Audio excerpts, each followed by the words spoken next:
Hola, mi nombre es Ricardo León de la Fuente, soy profesor adjunto de la Cátedra de Semiología en la Universidad Nacional de Salta.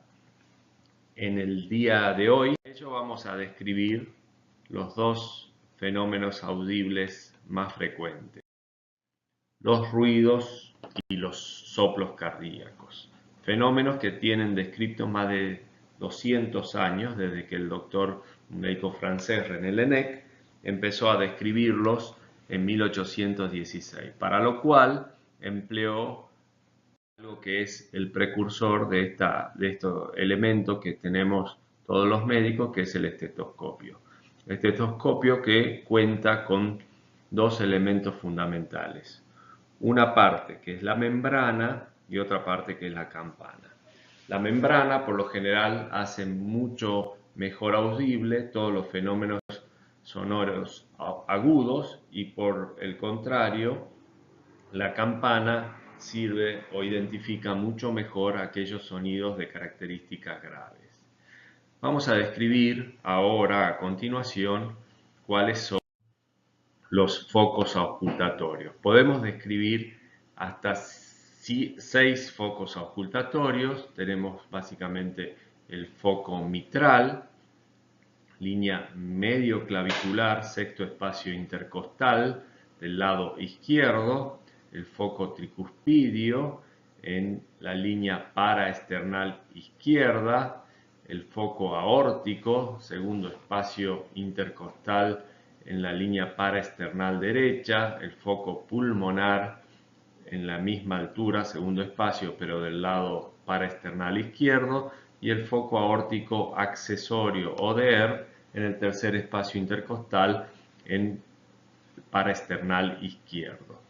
El sexto foco al que hacía referencia al comienzo de la descripción de los 6 focos auscultatorios es en la línea paraesternal izquierda posterior, en el que se van a ocultar por lo general los fenómenos audibles de la aorta.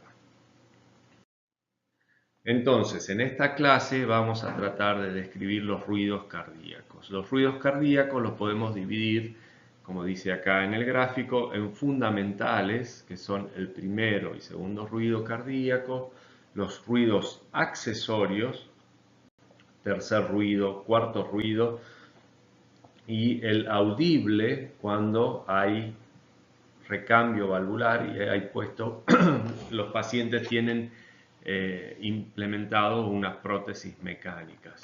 Tenemos también los ruidos agregados o adventicios, tenemos lo que son los fenómenos sistólicos, que por lo general son los clics, que tienen que ver con las válvulas sigmoideas, los diastólicos o chasquidos, que tienen que ver con las válvulas aurículos ventriculares. También vamos a describir el frote pericárdico y mucho más raro aún son los ruidos generados por el implante de marcapaso.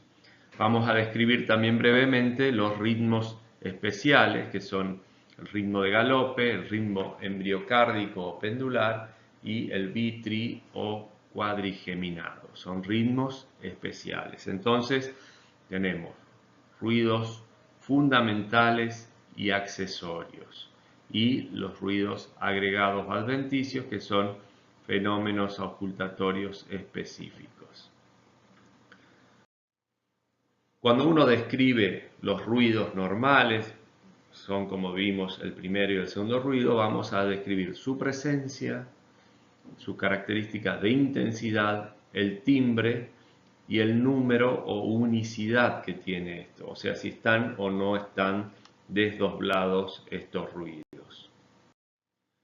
El primer ruido, como lo ven, y siempre tenemos que tener o tratar de incorporar este gráfico en nuestra organización mental para cuando estamos frente al paciente poder explorar y tener en cuenta y presente los fenómenos que ocurren tanto en la sístole como en la diástole para poder diferenciar los ruidos y su característica en qué momento aparecen. El primer ruido cardíaco tiene que ver con el cierre de la válvula auriculoventricular, o sea, con el cierre de las válvulas mitral y tricuspidia. Como es un fenómeno básicamente sistólico, o sea, se cierran las válvulas auriculoventriculares y se abren la sigmoidea y empieza el periodo eyectivo, vamos a tener coincidencia del primer ruido ocultatorio, y si en ese momento estamos tomando el pulso del paciente, vamos a tener la onda del pulso. O sea, coincide el primer ruido con la onda del pulso, y si estamos viendo el pulso yugular en la cabecera del paciente mientras tomamos el pulso y ocultamos, vamos a ver que se corresponde con el colapso inspiratorio yugular. Esto es las características del primer ruido. Onomatopéyicamente, esto ruido tiene una característica aguda y se ejemplifica con el sonido tum, tum, tum. Ese sería el primer ruido cardíaco. A continuación, el segundo ruido cardíaco, de menor intensidad que el primero, es un fenómeno que ocurre al cerrarse la válvula auriculoventricular. Es un fenómeno diastólico que no va a coincidir con la presencia del pulso periférico.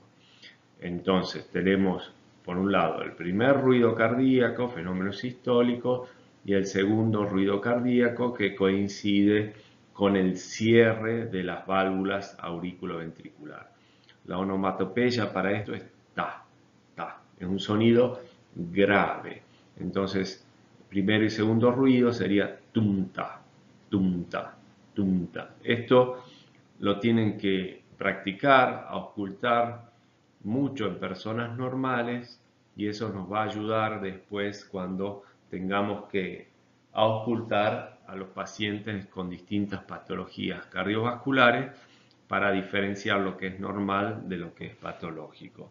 Y siempre, como les digo, teniendo este gráfico de todos los fenómenos que ocurren al mismo tiempo para poder identificarlos correctamente. Hemos dicho también que no solo vamos a describir su presencia, sino también su intensidad. Van a estar aumentados o pueden estar abolidos la intensidad de estos ruidos. Aumenta la intensidad en el primer ruido, por ejemplo, cuando la válvula, sabemos que se genera por el cierre de la válvula mitral auriculoventricular. Si esta válvula está engrosada y suena fuerte, al cerrarse la primera, va a generar un primer ruido con aumento de la intensidad y podríamos estar en presencia de una estenosis mitral. Esto va a ser siempre, en todo el ciclo cardíaco lo vamos a escuchar. También puede haber un aumento periódico, y esto ¿por qué? Porque el corazón va a tener distintos periodos de llenado ventricular, o sea, la cantidad de sangre que va a entrar al corazón va a ser distinta, y va a ser que el impacto al cerrar las válvulas auriculoventricular puedan ser más fuerte o menos fuerte, y esto es periódico. Eso nos habla de patologías arrítmicas, como puede ser en un bloqueo auriculoventricular completo o en la fibrilación auricular, que es una arritmia muy frecuente en la cual el ritmo varía continuamente y hay periodos de llenado mucho más largos que otros. Cuando aumenta la intensidad del segundo componente o del segundo ruido por el componente aórtico, por ejemplo en la hipertensión arterial, o si aumenta el ruido pulmonar, sería en la hipertensión pulmonar. Mucho menos importante semiológicamente, pero igual es para describirlo, es cuando disminuye, o sea, tenemos hipofonesis del primero o segundo ruido, como puede ser en la insuficiencia mitral, en el infarto o miocarditis, o también es muy frecuente la hipofonesis en aquellos pacientes que tienen tórax en tonel o tienen derrame, o sea, cualquier cosa que genere una interposición entre donde se generan los sonidos, que son la válvula auriculoventricular, y nuestro estetoscopio, membrana o campana, como puede ser también en un paciente obeso, ¿no? Estos son lo que también debemos describir, como les había dicho, la presencia de los ruidos y el grado o intensidad de cada uno de ellos. Hemos descrito ya los fenómenos de el primer y segundo ruido, ahora vamos a ver algunos ruidos agregados y estos ritmos cardíacos especiales. Llamamos ritmos cardíacos especiales, básicamente vamos a describir estos tres. El ritmo de galope, que puede ser diastólico, es la presencia de un tercer ruido. El tercer ruido no es un fenómeno audible en condiciones normales, por lo general tiene que ver cuando hay una distensibilidad exagerada de la cámara ventricular y se produce con el llenado rápido del ventrículo izquierdo, y una cámara que está poco distensible genera por tensión de las cuerdas tendinosas de la válvula mitral el tercer ruido. Su presencia, cuando el ritmo y la frecuencia es mayor a 90, puede generar lo que se conoce como ritmo de galope, el cual es un signo patognomónico en la insuficiencia cardíaca. Ese es el ritmo de galope diastólico. También tenemos el ritmo de galope auricular o presistólico, que tiene que ver con la presencia de un cuarto ruido. El cuarto ruido, o presistólico, como decíamos, o en el final de la diástole, tiene que ver con el refuerzo que genera la sístole auricular en un corazón poco complaciente, como puede ser el ventrículo de un paciente muy añoso, o con un paciente muy hipertenso que tiene muy rígido, muy hipertrofiado su ventrículo, puede generar un cuarto ruido, que es un galope presistólico. Este galope, por lo general presistólico, está visto, como hemos dicho, en hipertensión, y también es frecuentemente verlo en pacientes con patología coronaria asociada, ¿no? Y después tenemos el galope de suma, que es cuando tenemos incorporado al primer y segundo ruido el tercer y cuarto ruido. Más raro es también descrito lo que se conoce como ritmo embriocárdico o pendular. ¿Por qué es el nombre? Porque durante el desarrollo cardíaco intrauterino tenemos dos ruidos muy atenuados, de muy baja intensidad y con espacios entre ellos iguales. Esto recuerda a ese periodo embriogénico y se da o se encuentra este ritmo en la insuficiencia cardíaca de grado avanzado. Cuando hay una arritmia ventricular, que puede ser bi, tri o cuadrigeminada, da una secuencia característica, de acuerdo a que sea bigeminado, trigeminado o cuadrigeminado, de un ritmo que tiene esta cadencia, según la presencia o no de estas extrasístoles. Entonces, hemos visto los ruidos fundamentales, hemos descrito primero y segundo ruido y sus características, la presencia, su intensidad, el timbre. Hemos dicho cuando el primer ruido por lo general es un ruido agudo y el timbre del segundo ruido es un tono más grave, para lo cual, como hemos visto al comienzo en la descripción del estetoscopio, se usa la membrana y la campana respectivamente. Y después hemos ido brevemente a la descripción de lo que es el tercer ruido, el cuarto ruido y las prótesis mecánicas. Hemos hablado también de los ritmos especiales, ¿no? Hemos visto el galope lo hemos descrito como el galope diastólico con el tercer ruido, característico de la insuficiencia cardíaca avanzada, el galope auricular o presistólico, que tiene que ver cuando hay un cuarto ruido en un ventrículo rígido y poco distensible de la hipertensión del paciente añoso y coronario, y el galope de suma cuando tenemos un tercer y cuarto ruido, ¿no? Hemos hablado brevemente del ritmo embriocárdico pulmonar y del ritmo bi, tri o cuadrigeminado relacionado con las arritmias ventriculares. Ahora bien, nos queda solamente describir los ruidos agregados o adventicios. Aquí tenemos, por un lado, los sistólicos o clics, que por lo general se escuchan en la base del corazón, y en la base del corazón que tenemos los focos, por lo general relacionados con las válvulas sigmoideas, aórticas y pulmonar.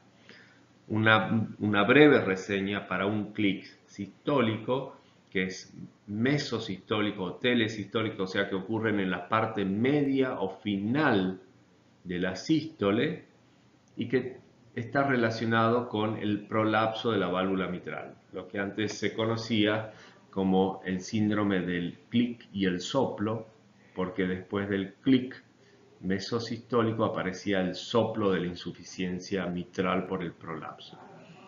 El diastólico chasquido, por lo general, tiene que ver con la apertura de las válvulas auriculoventriculares, en especial la válvula mitral y mucho menos frecuente la válvula tricúspide, asociado fundamentalmente a la patología reumática, o sea, la fiebre reumática hace que se genere este rolido o chasquido de apertura de la válvula mitral, fundamentalmente y mucho menos frecuente de la válvula tricúspide.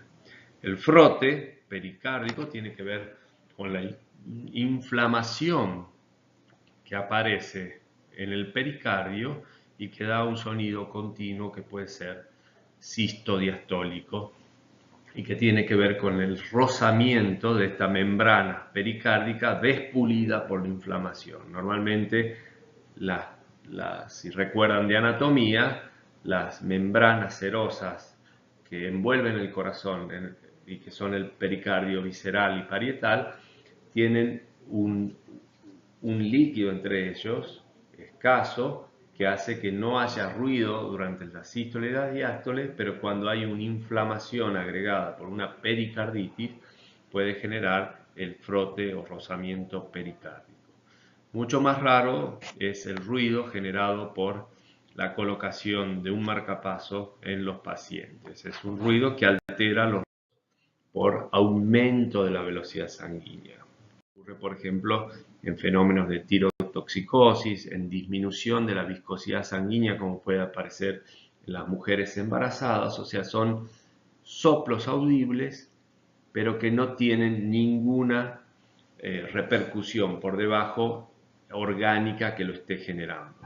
Esos son los soplos inocentes y después tenemos los soplos patológicos, y los soplos patológicos lo podemos dividir en dos, en orgánicos y funcionales.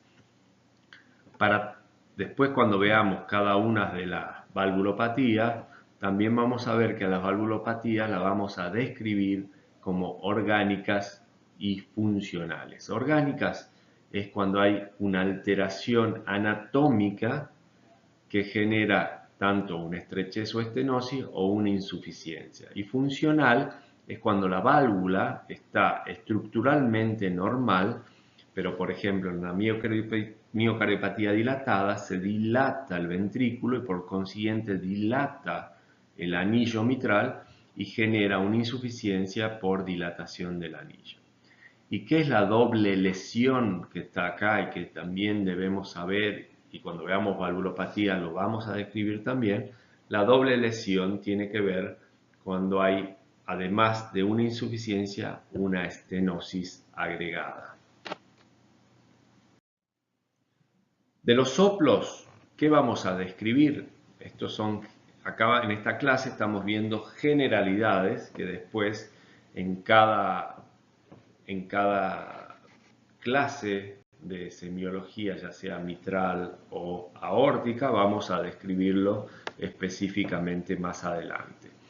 Pero de los soplos en general describimos su localización, o sea, describir en qué foco está de los que hemos descrito, en los 5 de la pared torácica anterior o el sexto foco en el tórax posterior, su propagación o irradiación, hacia dónde tenemos la máxima intensidad y hacia dónde se va, su ubicación en el ciclo, la longitud, la morfología, la intensidad, el tono y el timbre de cada uno de estos fenómenos auscultatorios que vamos a describir en los pacientes. La localización, bueno, ya hemos visto dónde están ubicados cada uno de los focos y hacia dónde se irradian. Por ejemplo, en una estenosis aórtica, calculen que acá está el arco aórtico y por lo general la máxima auscultación es en el foco aórtico o en el foco aórtico accesorio en el caso de la insuficiencia aórtica, y la irradiación en el caso de la estenosis es hacia ambas carótidas, hacia el cuello del paciente. Distinto es el otro soplo que ocurre también en el fenómeno durante el periodo sistólico, que es el de la insuficiencia mitral, que acá la máxima auscultación en vez de en el foco aórtico va a ser en el mitral, y en vez de irradiar hacia el cuello, como en la estenosis aórtica, en la insuficiencia mitral, la irradiación va a ser hacia la axila del paciente. Entonces vamos a describir, como hemos dicho, su localización y su irradiación. ¿En qué momento del ciclo ocurre? Si es un fenómeno sistólico o si es un fenómeno diastólico. Fenómeno sistólico, hemos visto recién en la irradiación y el ejemplo de la estenosis aórtica, la insuficiencia mitral y la estenosis pulmonar. Por lo general, las estenosis son de tono grave. Lo vamos a ocultar mucho mejor con la campana, mientras que las insuficiencias son fenómenos agudos que van a ser mucho mejor audibles con la membrana, ¿no? Y durante el periodo diastólico, o sea, después del segundo, entre el segundo y el primer ruido, durante la diástole del paciente, vamos a tener los soplos diastólicos por la estenosis mitral y por la insuficiencia aórtica.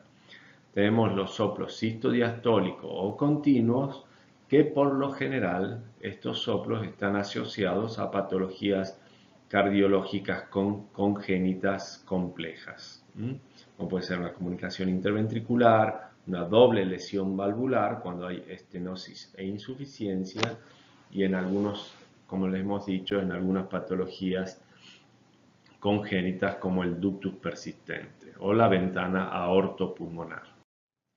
La longitud, también lo describimos, es en qué fenómeno, el fenómeno auscultatorio, en qué momento del ciclo cardíaco aparece, ¿no?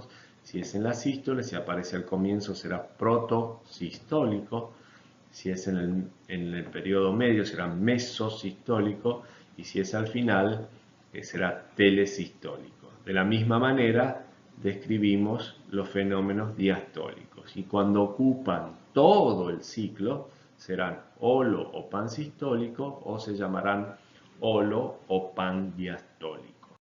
Aórtica, como estamos viendo acá. O sea, acá el soplo es continuo, holo sistólico en barra, con un primer ruido hipoafonético y un segundo ruido normal. Y en este caso, como hay una sobrecarga de volumen, una dilatación del ventrículo, no hay un remodelamiento de otro tipo del corazón, lo que vamos a tener más que un R4 o galope preauricular, vamos a tener un tercer ruido. Y si esta valvulopatía aumenta y tenemos taquicardia, puede aparecer un ritmo de galope cuando el paciente esté en insuficiencia cardíaca. También vamos a describir, como hemos dicho, al hablar de los soplos, la intensidad. Generalmente se aceptan estos 6 grados de intensidad para describir los soplos. Un soplo grado 1 es un soplo de muy difícil auscultación, incluso para examinadores experimentados no lo pueden auscultar. ¿Cómo se describe esto? Por ejemplo, cuando hay más de un examinador, uno escuchan el soplo y otros no lo escuchan. Eso sería un soplo grado 1. Grado 2 son soplos muy débiles, pero que se auscultan por lo general fácilmente en cualquier examen habitual. Grado 3 son los que tienen una característica un poco más intensa que el anterior y que se auscultan también muy fácilmente con un estetoscopio. El grado 4 tiene la característica de estar asociado a un frémito. El frémito es la característica palpable del soplo. Y el grado 5 ya es cuando se auscultan ya con el borde, ya sea el borde de la membrana o campana, y muchas veces hasta aún alejándolo de la piel, se siguen ocultando. Y grado 6 son soplos que se ocultan aún sin el uso del estetoscopio, ¿no? O sea, se imaginan que grados 5 y 6 son grados muy avanzados de estas valvulopatías que pueden generar estos soplos, ¿no? Por lo general, vamos a encontrar los grados 3 y cuando tienen frémito, grado 4, ¿no? Grado 1 y 2 por lo general son soplos que requieren cierto entrenamiento para poder describirlos y encontrarlos. Esto es para que sepan que hay una maniobra que aumenta los fenómenos audibles del lado derecho, que son las maniobras de Rivero-Carvalho, que es en la inspiración aumenta, como hemos visto, el retorno venoso por la disminución de la presión intratorácica, se genera un mayor retorno venoso en el corazón derecho y todos los fenómenos del lado derecho, ya sea sistólicos o diastólicos, van a aumentar su intensidad, por lo cual se llama maniobra Rivero-Carvalho positiva, que muchas veces nos va a ayudar a diferenciar de los fenómenos izquierdos. No sabemos si es una insuficiencia mitral o tricuspidia, entonces para ellos empleamos la maniobra de Rivero-Carvalho. Si incrementa el soplo de insuficiencia, vamos a estar en presencia de una insuficiencia tricuspidia, que es el fenómeno audible, y no de una insuficiencia mitral. Entonces la maniobra Rivero-Carvalho nos va a ayudar a diferenciar aquellos fenómenos auscultatorios del corazón izquierdo o derecho. Bueno, hemos hecho un repaso de todo lo que es la patología, los fenómenos auscultatorios, los ruidos y los soplos. Ahora voy a compartir con ustedes un par de casos clínicos que están en la bibliografía recomendada por la cátedra para que lo discutamos y podamos sacar algo en provecho de la clase que hemos visto en el día de hoy.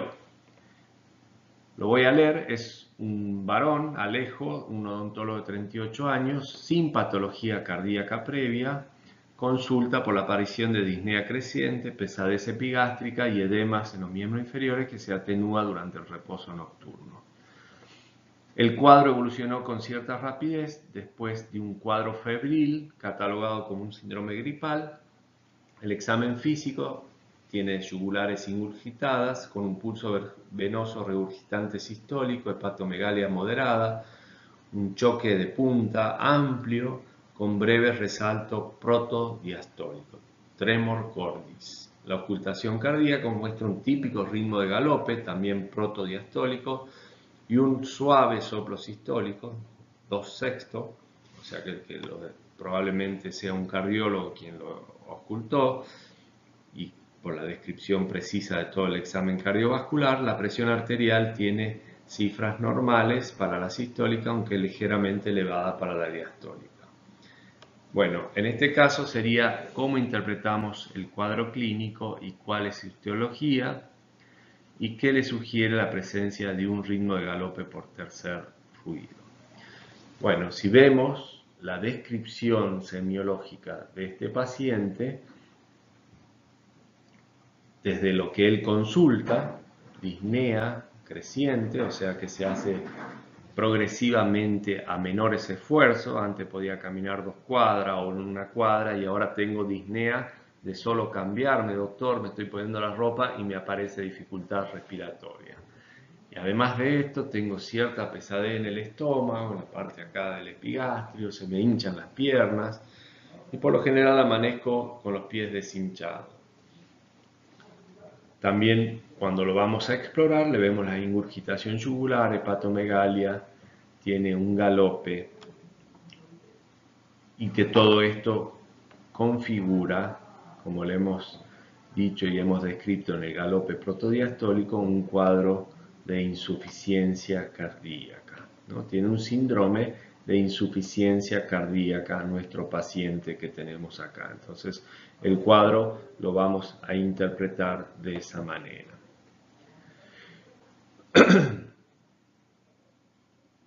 Y esto es lo que nos habla del galope por tercer ruido.